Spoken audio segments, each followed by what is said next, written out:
Hey guys, it's Johnny. This is Tracy. We're at the RV SWAT, and this week we are down to 6 weeks of gate guarding left. Month and a half. Month and a half. I am ready to go. But 6 weeks of gate guarding left, so we thought we would discuss the top 6 gate guarding gear, I guess you would call it. Things you would need while you're gate guarding. Not necessarily top 6, just 6 of some of the things you might need. So just like all the other videos, the link to all these products will be down in the description. There'll be a link to our kit. I think the kit has over 30 items in it that I put in there so far. And of course, we're going to discuss 6 of them. So we just randomly picked 6 of the items out of the kit. But make sure you go to the link, check out all the items in the kit, and get what you need. And not necessarily that you might have to get, depending on the company you work for. Some companies do supply some of the things that are in the list. Some companies supply a lot of this stuff. Some of them supply none of it. And there are some items in this list that no company supplies. So you just need to talk to the company you're going to work for. You need to look through the list and see if it's an item that you would like to have. You need to determine whether or not your company supplies it or not, and then get it on your own if the company doesn't supply it. Yep. Right? Boom. All right. Also, this video is brought to you by J&G Security. They are sponsoring this video. So we'll have the contact information in the description below for J&G. If you're looking for a gate guarding opportunity, reach out to Anna over at J&G and speak to her about an opportunity. I will say, even if they're full, you know, if they don't need a guard right now, it turns around quick. So go ahead and get on the waiting list. And that way, when something does become available in the very near future, you'll be on the top of the list, so she'll reach out to you, right? Don't burn your lip. Oh, your tongue. Hot coffee. All right, let's start the list. Number 1. Rain boots, waterproof boots. It does get muddy out here. When it rains, every site we've been to so far, it's a mud hole. And if you're in West Texas, it rains a lot. Yes. So you definitely want your rubber boots of some sort, waterproof boots, whatever you want to call them. I'll put a picture of one somewhere around here. But again, I'm just going to flash pictures of all these products. I'm not going to really discuss the actual brand and things like that. Go to the link, look through all the list. I don't know if anyone's familiar with these links that I put when I put all these products in. But when you click the link and it opens the kit and you see all the items, underneath each item there'll be a link that says View on Amazon. So you can go to this kit and see the items that you want, and then click View on Amazon. It'll pull the item up in Amazon under our affiliate link, and then you can purchase straight from Amazon. Okay? So, link to the boots are in the description. Yes. What else? Number 2. Boot scrubber. Boot scrubber is going to be very handy on those muddy days. Now, you know, we get the one, you know, kind of like this one, that, you know, you kind of either bolt it down to a board or set it right outside your RV steps or something like that on the ground, and you just run your foot through it, you know, and it scrubs your boots off before you come in. Because I'm telling you, the biggest hassle we've found since we've been gate guarding is keeping this RV clean. And when it's rainy, you track in so much mud. I put towels down on top of the rug, so that makes it easier. Yeah, it's a little better. So we can take our shoes off there. Yeah. Number 3. Driveway alarm. Alarms. Now, alarms is one of those things, check with the company. Some companies will supply you some type of alarm. Some do not. Some may loan you one until you can get your own. Whatever. Now, But they're always the sensor, the little motion sensor. And again, you'll see 2 pictures come up here in a minute. But you go from the low end of the scale price-wise to a very, what I consider expensive on the price range. The difference between the two, the motion sensors like this one, is just your typical, you put the alarm in the RV and then you put 2 sensors outside, you know, incoming and outgoing, and the motion sensors. It works fine. That's what we have here actually.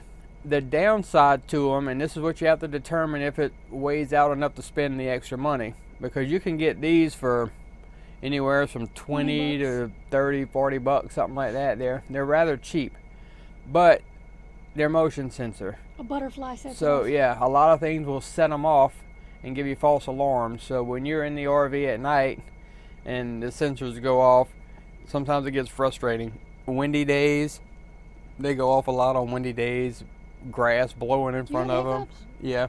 Can you tell? No. Oh, okay. Grass blowing in front of them. Wildlife.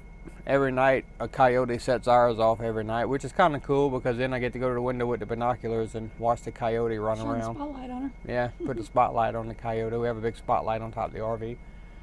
But anyway, the expensive ones, which is what we really want, it's still wireless. The transmitters are still wireless. It's just there's a hose attached to it, almost like your old when you used to go to the gas station and you run over the rubber hose and it ding ding, you know. So they have those, but they're wireless transmitters. So the box is about this big around, and then attached to it is a hose that you stretch out across the road, and you set those out, and those work up to like a mile away. And the deer and coyotes won't set it off by walking in front of it because they're not. Unless they happen to like stomp on it or something. Yeah, if the coyote starts jumping around, she might set it off. And they have a long range, so you can set a hose, you know, a quarter mile to up to a mile down the road, outgoing and incoming. The downside to that is, I think this kit right here, it comes with one hose and the receiver, the alarm that goes in the RV. If you want to add a second hose for your outgoing traffic, you have to buy an extension hose or an additional hose like this one. And that's another $100 and something. So to get two hoses and the alarm and all that, I think you're close to $300. $300-$400, yeah. Yeah. So, but again, check out the link. Go to Amazon, see what the price is. I think it's $169 for the first one, and then $119 for the extra hose. So you're at $269, something like that. Expensive, but you have to decide. You know, do the false alarms drive you crazy, and you want to spend the money? You know, you just have to see. Yep. But that's the alarms. What else we got? Security lights. All right. So lights are one of those things that, again, check with your company and see what type of lights, if any, that they supply. Some will supply just the lights like I recommend buying, like this, which is just your, you know, your work lights on a stand. J&G, and not every guard at J&G has this. It just depends on what's available when you get here. But J&G has the light tower on the generator that I've shown you before. It goes way up in the air, and we don't have to use any other lights besides that one because it lights up the whole, you know, quarter-mile radius or something like that. But we do have a light that when we decide to do it, we'll shine it underneath the RV.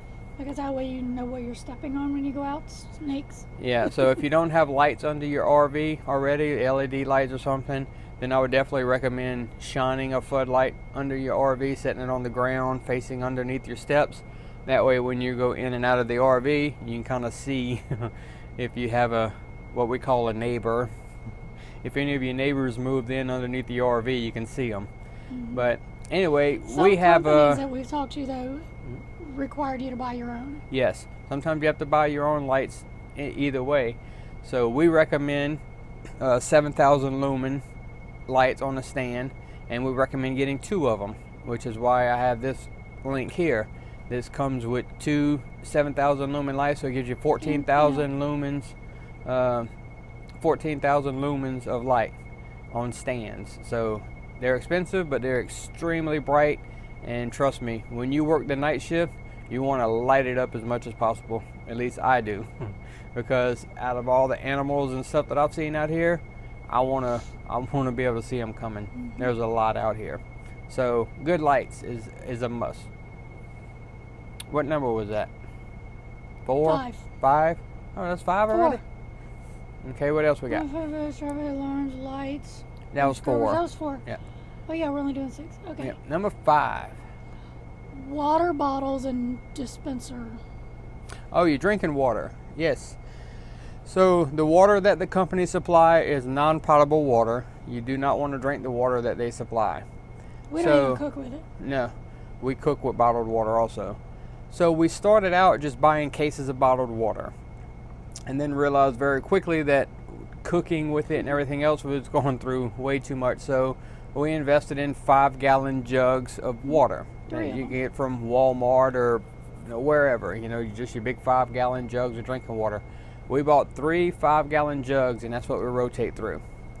And then when they're empty, when I go to town every week, I bring the empty jugs, and then I just refill them at a Watermill Express or something like that. I found one here in town that is like 75 cents for a 5-gallon refill. That's cheaper than Walmart. Yeah, so I just refill them every time I go to town, and also bought a pump like this one that sits down on top of it, and it's battery operated, and it's an electric pump, and just pump the water out, and it's rechargeable. That's right. And our water bottle sits right in front of an outlet, so it charges right there. Yep. So definitely recommend something. Definitely, good drinking water, whether you go with bottled water or the system that we have. I would personally recommend the 5-gallon jugs with the dispenser on it. Okay? And if you don't have room for the 5-gallon jugs, they do have 3-gallon jugs, and most of these electric dispensers fit 3 or 5 gallons. Yeah, they're 3 or 5 gallons. So the alarm's going off, so that means there's a truck coming in or out. So Tracy's gonna take care of that. I'm back. All right, Tracy got them all checked in, ready to go. All right, so I just finished discussing number 5, which was the water. That's the truck going past the other sensor. Yep. So again, you heard the alarm go off when the truck came in. Now it's going off because he's passing the outgoing sensor right now. So, yep, that's how we know when traffic's coming. All right, number 6, must have bug spray. A lot of it. So I use what's called Home Defense, which looks something like this one right here. Everybody has their own opinion on pest control and things of that nature. So I'm not going to get too deep into the whole controversial, how you handle your pests. This is just what we do. There are a lot of creepy, crawly, flyy insects and flyy. There's lots of stuff out here. So I spray Home Defense around the perimeter of the RV, the tires, the wheel wells, the undercarriage, the jacks, anything that touches the ground, I make sure I soak with a Home Defense. And then I also spray inside. I spray the baseboards, door frames, things like that. I do my best to keep them outside, and if they do get in, I want them to die when they come in, quick. So I use Home Defense. You can see in the kit, in the link, I put a bunch of items in there that have to do with pest control, snake away. I use snake away also. Some people don't like it, some people do.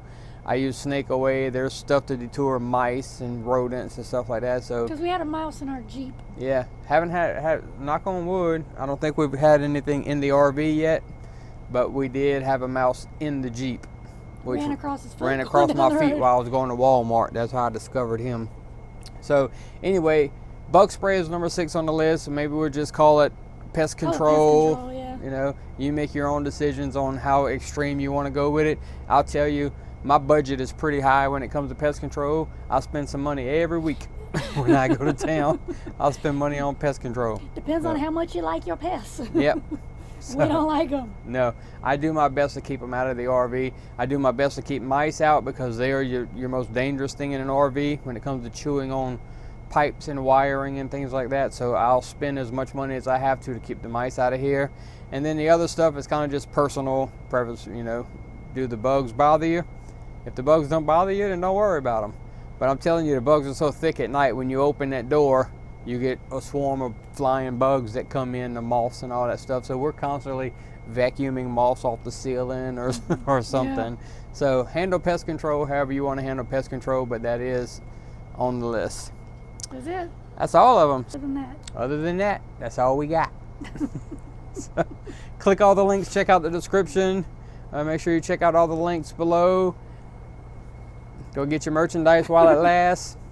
We broke 900 subscribers this week, so we're knocking on 1,000 subscribers door. We're getting close. So there is a rather large giveaway coming up in the near future. So more details on that coming soon once we hit the 1,000 subscriber mark. So stay tuned to all that stuff. Make sure you subscribe. Let's hit 1,000 and click the like button. Share us with your friends. Please share. Please share. All right. So we'll see y'all next week whenever we have 5 weeks of gate guarding left, and we'll discuss our top 5 something. I'm not going to tell you what it is. See you next week. Bye. Bye.